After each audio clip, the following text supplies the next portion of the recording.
హైదరాబాద్ లో జూన్ 26 నుంచి బోనాలు అయితే స్టార్ట్ అవుతున్నాయి. ఇక్కడున్న అమ్మవారికి 3వ వారంలో బోనాలు అయితే వెళ్తారు.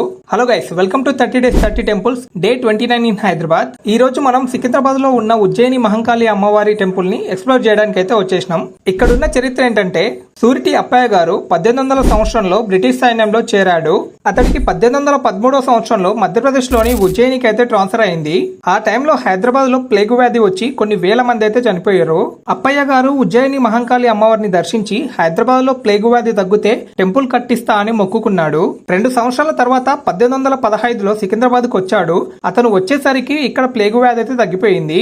అలా ప్రస్తుతం టెంపుల్ ఉన్న ప్లేస్ లో కట్టెలతో తయారు చేసిన అమ్మవారి విగ్రహాన్ని ప్రతిష్ఠించి ఉజ్జయిని మహంకాళి అన్న పేరుతో పూజలు అయితే స్టార్ట్ చేశారు. 1864 సంవత్సరంలో పాత విగ్రహాలను తీసేసి ఉజ్జయిని నుంచి అమ్మవారి విగ్రహాన్ని తీసుకువచ్చి ఆలయాన్ని అయితే నిర్మించారు. అలా ప్రతి సంవత్సరం ఆషాఢ మాసంలో ఫస్ట్ వారం గోల్కొండ బోనాల తర్వాత సికింద్రాబాద్ లో బోనాలు అయితే జరుగుతాయి. ఎంతమంది బోనాల కోసం వెయిట్ చేస్తున్నారో కామెంట్ చేయండి. ఇలాంటి మోర్ ఇన్ఫర్మేటివ్ వీడియోస్ కోసం మన పేజ్ ని ఫాలో అవ్వండి. Thank you all.